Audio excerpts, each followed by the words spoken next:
what's that music that when someone has like a flashback, the angelic, the harp. There you go. So There you rewind to go. 2006. I graduated high school. I didn't really know what I was doing with my life. I was really still trying to pursue the rap thing pretty hard, so I didn't really take anything serious outside of that. So you got to get a job, you gotta do things and make money and stuff like that. So basically, I get a job at Oga's Kitchen. Shout out to Oga's, great sandwich. The snackers, yummy in my tummy. Still, even after working there, Okay. still a great place to eat. So long story short, now let me ask you this: were you in because you lived in Ferndale? And you were in the hood. You were in like 8 Mile Ferndale. So like Oakland Mall was a stretch of a drive for you. So were you more of like a Universal Mall, or did you go to Oakland Mall occasionally? I was Universal Mall for the longest Yeah, time, and then they turned it to like an outdoor mall shortly yeah, after. I mean, I would go to Oakland Mall occasionally, but for the most part, I was Universal just because it was so close. yeah. Universal definitely was dope for sure. But yeah, so Oakland Mall, I don't know. I mean, for the times that you went there, if you come through what I would consider the main entrance, which is where the food court is, Oga's is like you see the host, like the entrance of Oga's kind of is like out there. It's like in the hallway of the mall as opposed to like you having to go inside of like doors to get there. So you're kind of exposed. So long story short, I was hired in as a host and really just did not take the job seriously at all. Just was, goofing Clearly. off, flirting with girls, that whole kind of, charade. I mean, I was 18 years old, right? So, Right. and just some kind of things. Like one thing I did find out there, this was my first experience of this, that the stereotype of men being more nasty than girls, the women's bathroom was like Oh always a yeah. million times worse than the men's bathroom, like a Absolutely. million. And I'll never forget, this is a little side story, going on a little side quest. There's this guy Winston, shout out to Winston. Side He's like a journey. short little dude. He was a manager at the time. Churchill. I think I know him. Manager, supervisor, whatever you want to call him. And like the I think woman's I read bathroom, about him once. yeah, he went down in history. The toilet in the woman's bathroom was all clogged up. It was just, and I was like, I'm not dealing. Like I was just like, I'm not doing it. Like I just basically, I'm not doing, not, nope, not doing it. And No. No. Winston's like, come on, man, you gotta do it. You gotta do it. I'll show you how to do it. He tried to make it fun. He tried to make it like a game. He's like, I'll show you how to do it. Man, my man's Winston put some work in, bro. This dude gets the plunger out and he's putting in all his back strength and he's like, and shit is flying everywhere. It's like Vietnam with shit. It's like shit is just flying through the. Like you gotta get it. You gotta put your arm into it. And he's turned into like a sergeant all of a sudden. And shit is just like it's and like shit particles are everywhere. The water's splashing. It's and shit, I'm telling you, the dude shit flew all over this dude, and he did not care. It was just raining shit on my man's dude. Like, and he was just so into it. Winston's Like just covered in shit. he's just covered in shit, dude.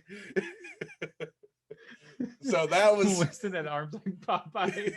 Just yeah. fucking plunging towards. No, he took so much. He was like so serious about it, and I was like, "All right, Winston, man, you did a good job." Like, but yeah, so that was just a lot of people there, and that's my first experience really working in the food industry. That some people, how serious some of these people like took it, and so anyway, I love that you related the food industry to like shit though. hey man, food makes people shit, so especially I mean, yeah, Ogas. you're right. It Shout does. out to Ogas. Shout out to Ogas. Yeah, snackers. There's Yeah. ladies that love them. Oh yeah, yeah. The ladies love the snackers. Um, but yeah, so I'm a host, right? And like I said, my little station is exposed basically in. So if you're walking through the mall, you're gonna like basically cross me. And so there's this Yeah. guy named Rebel Mike. And you never want to cross him. Yeah. Do you know Rebel Mike? Because I feel like he's No. one of those guys that everybody knows. But anyway, so he is like he always has his friend with him, and they're always coming through the mall. They don't have any money. They're not spending any money. They're just like high and drunk, smelling Mall pretty rats. bad, and just mall rats. They are truly Jay and Silent Bob of 100%. our universe. 100%. And they always come by, my workstation. They're always fucking with me. blah, blah, blah. But they knew like everybody in the mall.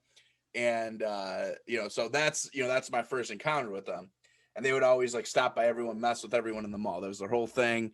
And so long story short, it's a foreshadowing. A little foreshadow. I'm sorry, 1 second. You might have to edit this out though, because lady's barking. Oh. I don't know if you I can don't. hear it or not. I I'm don't sure care. it's coming. I can hear it a little Oh. bit. I don't care that much. That's not. Oh, okay. All right, cool. I'm not. Shout out to Lady. Lady's a beast. The lady is a beast. Yeah. The lady beast. The lady beast. Yeah. So anyway, long story short, I was just kind of bored with the job. I wasn't taking it serious, and we'd have a lot of downtime. So because my station was across the food court, there was a food court bathroom. And I would, go there and take a shit. Like I was, I was taking an honest shit. I was an honest man about my shit taking. I wasn't lying about taking a shit. It was an honest shit. It's an honest man shit. Just like you have an honest day of work. Shits. I had an honest day of shit. There's not, And so it ain't eventually, much, it's honest work. Yeah, exactly. It ain't much, but it's honest. So I'm taking a shit, and I noticed that there's this graffiti. People drawing like a, woman opening her vagina up and like boobs and like stuff like that. And, I'm like, I could draw some stuff, if they can draw stuff, why can't I draw stuff? It's a free country. So I decided, cause basically they gave all the hosts and the waitresses, black Sharpies to like write things down or whatever. So I had a black Sharpie on me. I start drawing stuff. And like just a little thing, right? Just a little dick, little something funny here and there, little weird face, here and there. So all of a sudden the days are going by, and I see people are like writing, trying to outdo me. They're out here drawing bigger stuff, and I'm like, no, this isn't gonna happen here. I'm the king of these parts. So I decide, like, okay, I'm gonna like draw. I'm like the dick bandit. God damn it. So I decide I'm gonna draw the craziest dicks in the world. So I had this gigantic son of a bitch. This fucking big, like if you went in one bathroom stall, the ball sack would start on one side. Continuation across the stalls. And then just like a big dragon, and it just went through one stall to another. And it just took up the whole side of the panels. And Moby Dick for real. Yeah. So I did that. I was doing all these kind of crazy dicks. It was like this big thing. And eventually they started painting over it. They started painting over the dicks. And, Michael Jordan voice. And I took that personal. And so I decided, no, this isn't going to happen. So I kept drawing dicks every time they painted it. I would do a crazier dick. I did like a big army tank with a big dick on the end, a big guy playing the guitar, but the end of the guitar was a big dick, and like all this stuff. And so they kept painting over. Did you start wearing a hat like to the side? Did you start wearing a hat like rocks to the side like a fucking artist? Like, I think it's this guy. Yeah. So anyway, I noticed that every time I go to the bathroom in that stall, no matter what time of day it was, there would be like a cleaning lady coming in. Hello, cleaning lady. Anybody in here? Yeah, I'm in here. I'm taking a shit. And I would get like so pissed because it kept happening. And like I was getting upset. Now at this point, I have a whole operation, right? So I noticed that I'm starting to get paranoid. And I'm like, I can't be, they could easily search me if I'm in between the bathroom and Oga's. So instead of having the marker on me, I basically, those things people who are, and if you're germophobic, no disrespect, but I'm a little germophobic, not that germophobic where you put the sheet down and you put your butt on the sheet instead of going raw on the toilet seat. So if you lift that up, there's like space, and I put a bunch of markers in there. So it was like my little stash of markers that were contraband. Contraband, right? So that was my spot. So that way, if they ever did try to search me, they wouldn't find anything on me. I thought I was a genius, dude. So they were patting you down for fucking Sharpies, homie. Like, that's fucked up. Well, nobody patted me down, but what they did do was even funnier. So long story short, that cleaning lady keeps going in there every time I'm in there. I mean, it just got like, I literally got annoyed. I was like yelling at her every time. So I'm fucking in here, cleaning lady. Like I'm taking a shit. Like I was getting pissed. And, so one day it was like the end of like a mafia movie or like a big drug lord movie. She didn't come in there. And I was like, I just had this feeling. I couldn't explain it. I was like, no, I'm not going to draw anything today. Like, I just have this weird feeling. And I start walking back to Oga's, and I get this tap on my shoulder. And I'm like, and I turn around, and it looks like a guy who's one of those people that works at the kiosk. He was dressed really nice, and he had a smiley face. I thought he was one of the people trying to sell me something, because you know all those guys at the kiosk that are trying to sell you something all the time. And he's like, hey, can I ask you something? I was like, yeah, I mean, I got to go back to work. And he's like, oh, don't worry about that. Let me just ask you something. And I'm like, okay. And he's like, what's your name? And I mean, I'm wearing a name tag. I'm like, Tony. And he's like, you work at Oga's? I'm like, yeah, I work at Oga's, blah, blah. And he's like, yeah, well, you're not going to be going back to Oga's. I'm like, what are you? And at this point, he's still smiling. Like, his demeanor hasn't changed. Like, what is this guy going to tell me? I won the lottery or something? Like, we caught this son of a bitch. Yeah. Finally. And all of a sudden, I look around, and all the security staff has me circled. And like, it's surrounded. Did they have like earpieces and shit? Look, you would think, yeah. So they have me all surrounded, and he like his demeanor all pointed at you. Yeah, and his demeanor instantly changes, and he goes, "You've been drawing provocative graffiti in the bathroom. We think it's you. No matter of fact, we know it's you. We've been running a surveillance program on you for months." And like, this dude was dead serious. Like, it was the biggest like thing of his entire career. Dude, you ruined the last like 6 months of his life. He's like, another one. Yeah. Fucking let me go in here and fucking this shit. Yeah. So basically, he's like, so you're banned from the mall for fucker. He basically is like, you're banned from the mall for life. You can never come back here. If you ever come back here again, we're gonna have the Troy police arrest you. Huh. And I'm like, but I work here, so how does that? And he's like, get your stuff and you're gonna leave. And my manager anymore, buddy. Yeah, my manager is like, I don't know, what to do. So he calls me, after they escorted me out, and ask what happened. I explained kind of, I don't admit to everything. I just said, this is what they think. It's like, but they can't do this, right? Because I work for you. I don't work for the mall. And they're like, well, technically we're in the mall, so we kind of have our hands tied. So long story short, that's like, the end of it. I get fired, basically, from that. And I don't go back to this mall for like 2 years, right? At least a year. It's a year or 2 years, hanging out with my friend Andy, this son of a bitch.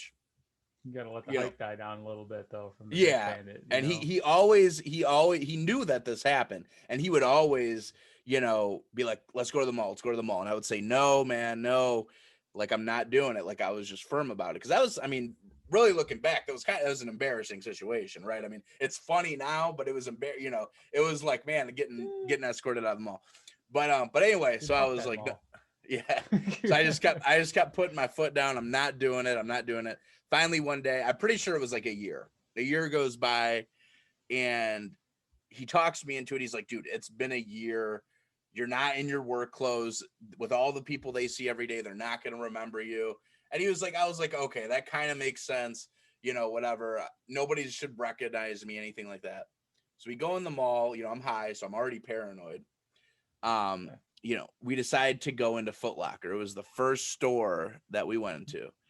And I noticed that the Foot Locker employee is kind of looking at me funny. And like, he's tapping his other coworker. I'm like, what the fuck? Like, am I wearing? Hey, yeah, and I'm wearing some over there. You see? Yeah, so I'm like, am I wearing something funny? Like, I didn't know. And he goes, that's that dude. That's that dude drawing sticks in the wall. That's that dude. And I fucking start panicking, bro. I just run out of there fast as fuck, dude. Just Forrest Gumping out of there, bro. Like, oh my god.